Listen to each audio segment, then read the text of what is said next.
Warren Buffett की उम्र 11 साल की थी तो उन्होंने अपनी लाइफ का पहला इन्वेस्टमेंट किया था। उन्होंने अपनी लाइफ का पहला स्टॉक खरीदा था जिसका नाम था सिटी सर्विस कॉर्प। इस कंपनी का एक शेयर $38 में सेल हो रहा था, तो उन्होंने $114 से 3 शेयर्स खरीदे जो उस टाइम पे उनकी पूरी सेविंग्स थी। अब उस शेयर्स को बाय करने का उनका रीजन ये था कि वो कंपनी काफी सालों से कंटिन्यूसली प्रॉफिट्स कमा रही थी और डिविडेंड्स भी पे कर रही थी, लेकिन कुछ वजह से वो कंपनी ने पिछले कुछ सालों से डिविडेंड्स पे नहीं किए थे, जिसकी वजह से वो कंपनी के पास ऑलमोस्ट $100 पर शेयर का कैश जमा हो गया था। मतलब जितने रुपयों में वो कंपनी सेल हो रही थी उससे ज्यादा कैश तो उस कंपनी के पास ऐसे ही रखा हुआ था, और यही वजह से वॉरेन बफे ने अपनी लाइफ की पूरी सेविंग्स उसमें इन्वेस्ट की। अब दोस्तों यहाँ पे गौर करने वाली बात यह है कि आज की तारीख में मेजॉरिटी लोग ऑलमोस्ट सभी जो अपनी 20s में होते, जो अपनी लाइफ का पहला शेयर खरीदते, तो वो स्टॉक मार्केट में बस यूं ही किसी के बोलने पे इन्वेस्ट कर देते या कोई एक दो सिंपल सा लॉजिक लगा के शेयर्स बाय कर लेते। जबकि आज की तारीख में हमारे पास स्टॉक मार्केट और इन्वेस्टिंग के बारे में सीखने के लिए कितने सारे फ्री के रिसोर्सेज अवेलेबल है, जैसे यूट्यूब, और हमारे पास टाइम भी बहुत होता है। जबकि वॉरेन बफे वो टाइम पे सिर्फ 11 साल के थे, तो वो एक जॉब भी कर रहे थे और स्कूल भी जाते थे, लेकिन फिर भी उन्होंने अच्छी रिसर्च करके और एक बहुत ही बढ़िया रीजन की वजह से स्टॉक में इन्वेस्ट किया और उससे अच्छा प्रॉफिट भी कमाया।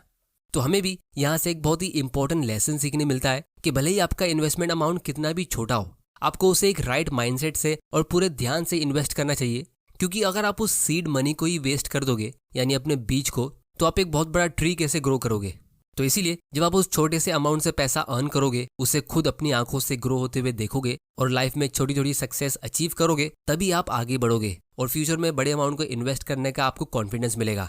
तो इसीलिए आज हम ये जानेंगे कि आप अपना फर्स्ट 10 या 20,000 रुपीज कहाँ और कैसे इन्वेस्ट कर सकते हो। आपको इन्वेस्टिंग शुरू करने के लिए क्या माइंडसेट और स्ट्रेटेजी चाहिए, और एग्जैक्टली आप अपने इन्वेस्टमेंट्स पिक कैसे करोगे, उसके हम कुछ वैल्यूएबल लेसन सीखेंगे। तो ये दोनों चीजें हम एकदम सिंपल लैंग्वेज में आज की वीडियो में डिस्कस करेंगे।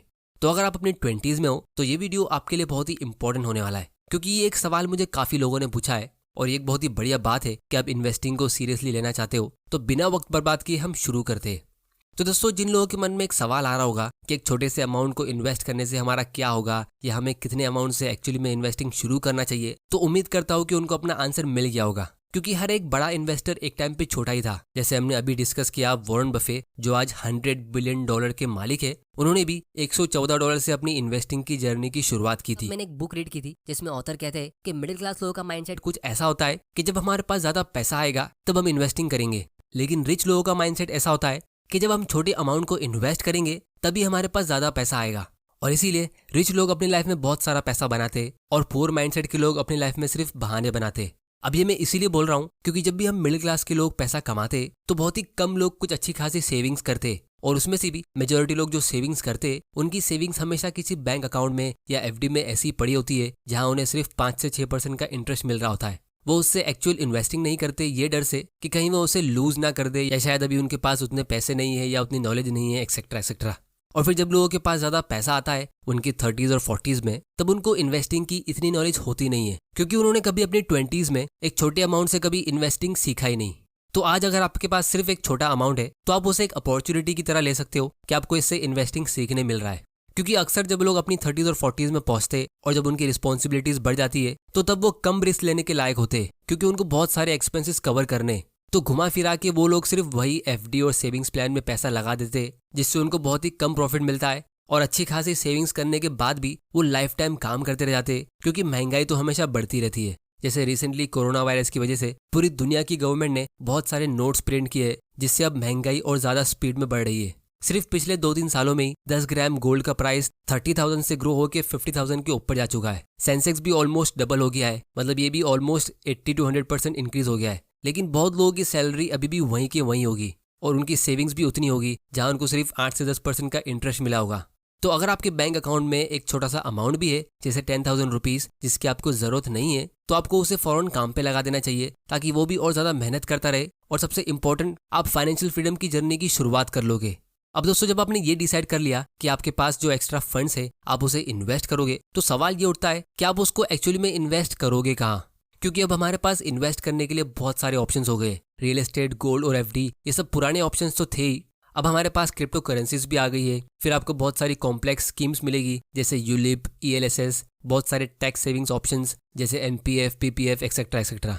और अगर हम स्टॉक मार्केट की बात करें तो इस स्टॉक मार्केट में ही आपको अलग अलग तरह की एडवाइस मिलेगी। कोई आपको कहेगा कि आपको ग्रोथ स्टॉक में इन्वेस्ट करना चाहिए, कोई कहेगा आईपीओज में, कोई कहेगा आपको ब्लू चिप और बड़ी कंपनीज में पैसा इन्वेस्ट करना चाहिए, लेकिन फिर कोई कहेगा अरे ब्लू चिप कंपनीज तो बहुत ज़्यादा ओवर वैल्यूड है तो आप म्यूचुअल फंड में पैसा लगा दो।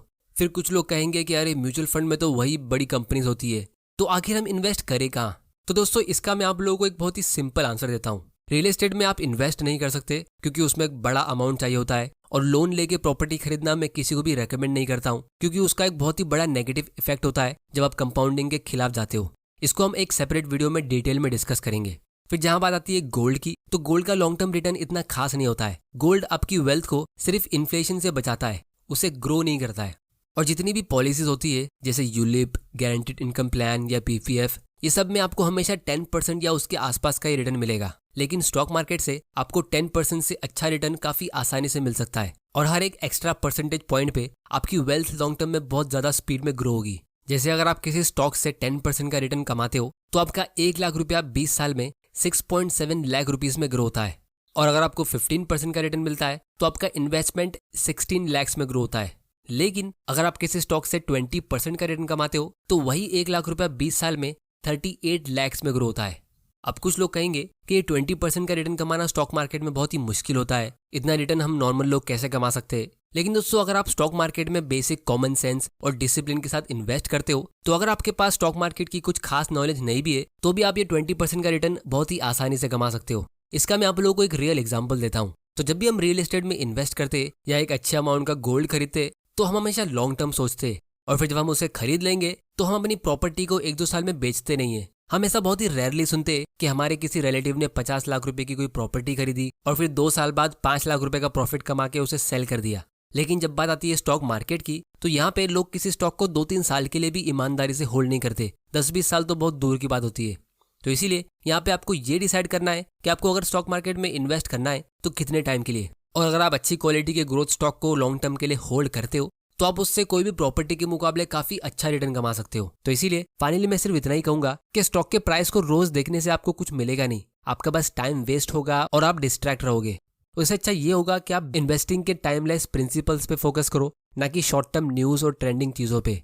तो टाइम वैल्यू ऑफ मनी क्या होता है, कॉम्पिटिटिव स्ट्रेटेजीज कैसी होती है, कंपनी के अकाउंट्स को हम कैसे रीड कर सकते हैं, और कंपनी का वैल्यूएशन हम कैसे करते हैं, इन सब चीजों के बारे में आपको सीखना चाहिए। क्योंकि ये सब चीजें ऐसी है जिसे जान के आप एक अच्छे इन्वेस्टर तो बनोगे ही, लेकिन साथ में जब आप फ्यूचर में कभी बिजनेस स्टार्ट करते हो तो ये सब लेसन्स आपको उसमें भी काम आएंगे। और वॉरेन बफे भी यही कहते हैं कि I am a great investor because I am a great businessman, and I am a great businessman because I am a great investor. क्योंकि हर इन्वेस्टर को एक अच्छे बिजनेस की तलाश होती है, और हर बिजनेसमैन का उसके बिजनेस से मेन फोकस यही होता है कि वो कैसे उससे वेल्थ क्रिएट करे। क्योंकि सिर्फ अच्छे स्टॉक्स का नाम जान लेना काफी नहीं होता है, बहुत सारे लोगों को अच्छी कंपनीज के नाम ऑलरेडी पता होंगे, बहुत सारी हाई क्वालिटी कंपनीज के गुड्स और सर्विसेज आप ऑलरेडी यूज कर रहे होगे, और शायद पिछले 10-20 सालों से यूज कर रहे हो, जितने टाइम में उन कंपनीज ने अपने इन्वेस्टर्स के लिए काफी ज्यादा वेल्थ क्रिएट कर दी है। सबसे इंपॉर्टेंट ये होता है कि आप स्टॉक्स के अप्स एंड डाउन्स में कैसे रिएक्ट करते हो। तो इसीलिए आप अपने इमोशंस को ट्रेन करो और पेशेंस को प्रैक्टिस करो, और साथ में आप अपनी खुद की पर्सनल लेवल पे इंट्रिंसिक वैल्यू को ग्रो करो, मतलब अपनी नॉलेज इंक्रीज करते रहो, जिससे आपकी खुद की इनकम भी बढ़ेगी आपकी वेल्थ के साथ।